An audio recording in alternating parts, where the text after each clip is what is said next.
Hello my friends, welcome to today's video. I'm Jeanette with Vivo Vintage Designs. So the other day I posted a picture of a painting I did a while ago on my Facebook group, Vivo Vintage Design Tutorials, and everyone liked it so much, so I thought I would do a video on something similar, not exactly the painting that I posted. So here I'm using Amazon Basics photo paper, and I have my dry palette. I have a variety of different size brushes, and you can see here that I am creating, I guess, a daisy in yellow. And I'm using a round brush, probably about a size 6. And I did take a watercolor pencil and draw an oval for the center of my flower. And I'm using the tip of the brush to begin the petal, and then I apply pressure, which widens the stroke, and then coming back up to the point to create the petals for these flowers. And now I'm using, it's actually, I believe, a stencil brush. It's a very stiff, bristly brush, and I'm dipping it into the chosen colors and making sure that I don't have a lot of alcohol on the brush. And I'm stippling to create this center. I use a little orange on top and then a little brown on the bottom, and then I clean my brush off and I stipple over that area a little bit more to blend those colors together. And now I'm just touching up some of the leaves, rather the petals of the flower. You can see I've painted my flowers at an angle. And now I'm just using a pretty shade of blue. I'm not sure what colors I used, but of course you use whatever colors you like. And I'm creating the vase for my bouquet of flowers. So I'm using a broad brush, and you can see I'm not concerned with the lines. I think it gives it more texture, more character. So I'm leaving those lines in there. And it's not perfect. It doesn't have to be, because later on I'm going to be using a black gel pen to create my sketchy, skippy little lines around it. And here I'm using the same round brush that I used for the flower petals. And first I dipped it into a little bit of green, and you can see all I'm doing is just touching the tip of the brush to the paper, and I'm creating these petals. And I started out with green, then I think it was eggplant, and then a deeper purple, just to add a little depth to that flower, which of course I made up. I don't even know what it is. I'm sure it resembles something, but I just did it as a filler. And here I'm creating the receptacle for a flower, and then I'm using a liner brush with different shades of green and creating little lines. And again, you can use whatever colors you like. I've done this flower before in pink and in purple. But I did buy a bouquet of flowers the other day, and it did have one very similar to this in green. And I'm not sure what these flowers are called. It almost looks like some sort of chrysanthemum. So now I'm using a liner brush, the same brush that I used to create the green flower, and I'm creating the stems for these flowers, and going in between this purple one to create this stem as well.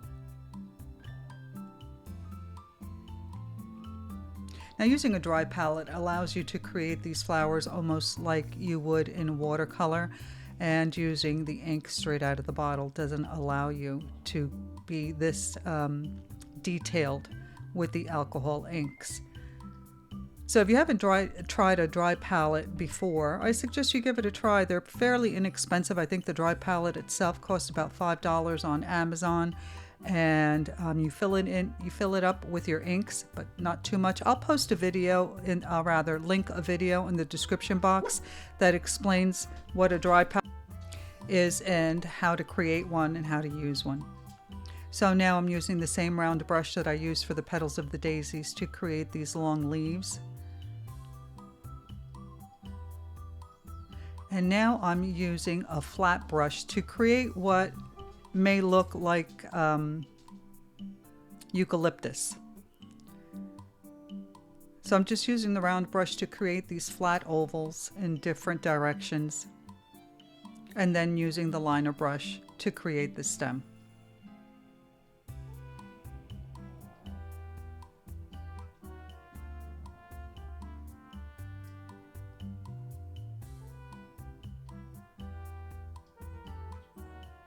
And then I'm going in between the flowers also to create a few additional parts of that eucalyptus.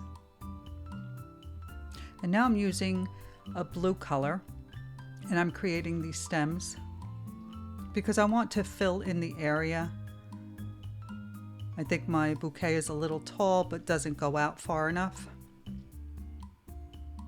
And I'm using an angle brush, and I'm just touching it to the paper to create these little leaves from these stems. And you can see how easy it is. I'm just touching it to the paper, adding a little pressure, and it creates these perfect little leaves.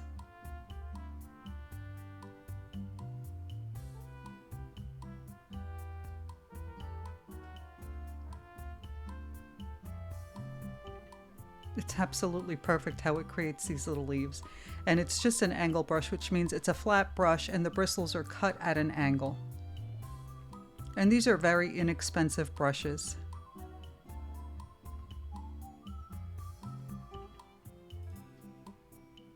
So that's looking a little bit better.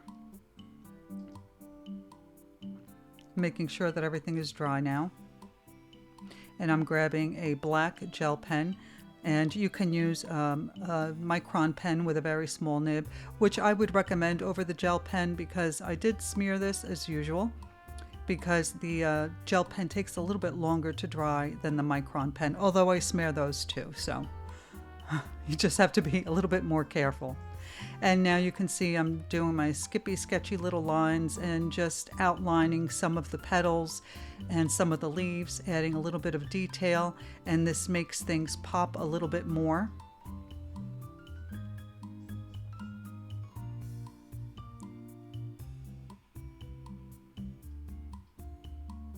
Now these are not all solid lines. Again, they're skippy, sketchy little lines. I like that look myself. And I'm not trying to stay within the lines. I'm just adding a little bit of shadow here, drawing a line on one side of some of those petals of that flower. Or buds, I'm not even sure what I would call those. And here I'm defining my vase a little bit.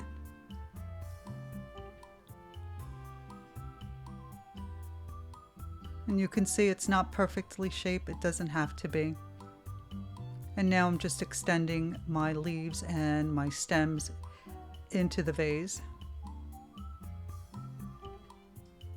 And I'm not trying to be perfect about this. I'm trying to follow some of what I see on top and bringing those stems down to the bottom, but it doesn't have to be perfect.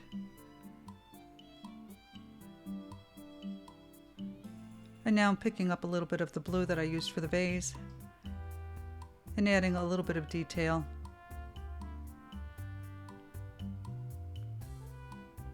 A little bit more of the black gel pen. And then at the end of the video, I'm not sure whether I was able to capture this on film, but I did take a paintbrush and I did a little splattering in the vase, on the background. And then I still felt like I needed a little bit more color. So I used the liner brush to create these stems, and then used that scruffy brush that I used for the center of the daisies and just dipped it in a little bit of wild plum and tapped it in to make it look like some little flowers.